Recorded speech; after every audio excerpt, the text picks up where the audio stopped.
Emmanuel, God is with us. I got a couple of these white Amaryllis. I think this is White Christmas. This one has 2 flowers on it that I can see. And then this one just has 1 bulb coming up so far. I'm hopeful that it will have another one come up. And I scored this really beautiful poinsettia with my gift certificate at Home Depot. And I took the wax off this one. I showed you that.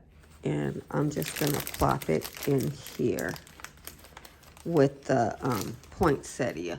Because poinsettias grow outside in my area. Some people put a poinsettia in the ground and it becomes a 3-foot tall plant.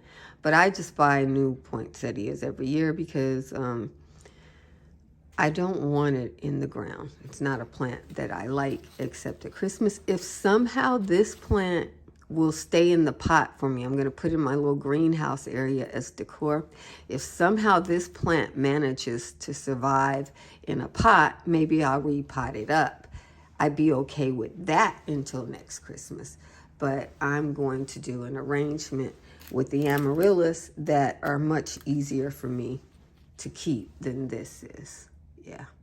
So I'll show you what I'm doing. I got 1 in here.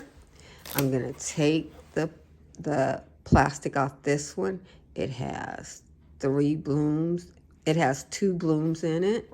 These are the biggest bulbs I've ever been able to get from Home Depot. So I'm very happy that they're carrying the wax bulbs because this bulb online will cost me 30 bucks. Yeah. Or this late in the season, maybe 20 bucks. But if I buy it online and it's not a wax bulb, it won't be started, so I won't get a bloom for before Christmas. And I want a bloom before Christmas. All I got to do is stick this in here. I'm not going to put any more dirt. It will use whatever dirt this poinsettia has. So that's what I'm doing there. To show you, this poinsettia is already dying. Look at all these leaves that have just fallen off. I just bought it. But I'm going to keep mine outside, so it'll be fine. This is decor for my greenhouse. For the holiday season, I'm decorating my little greenhouse for the Christmas holidays with whatever I can get my hands on. Okay, those leaves are staying on it. So I'm getting those out of there. Yeah. Okay. So we're good. So now I'm just going to take my other Amaryllis here and shove it on the other side of this. That was the plan. Let's see if we can work it out. So now I'm going to put my Soledor Paperwhites in here too. And I am going to have them use this.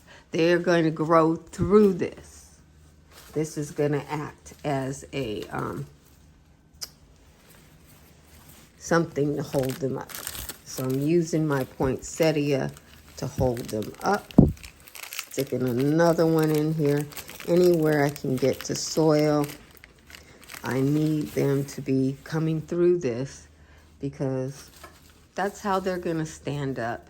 And the flowers of the Paperwhite should be above this. These are yellow and orange. I wanted a bright look, but I wanted white. I wanted the pale look, and I wanted the bright look. So this will give me the bright color. And then I have these white flowers. I've just never had the white ones before, so I wanted it. I might end up switching to a bigger pot, but I have to make sure the Paperwhites come through this because this is how I'm going to hold everything up. Here's as far as I can get tonight. I might end up getting a little bit bigger pot. I'm not sure because I'm growing these like they're growing in water, so I'm going to get some moss and put underneath there, and they should then grow their roots down to where they see the water and grow into it. And Paperwhites, of course, can do that too. And then I'll be able to fertilize everybody and in my area, I can keep the Paperwhites and the Amaryllis, no problem. I've never been able to keep these.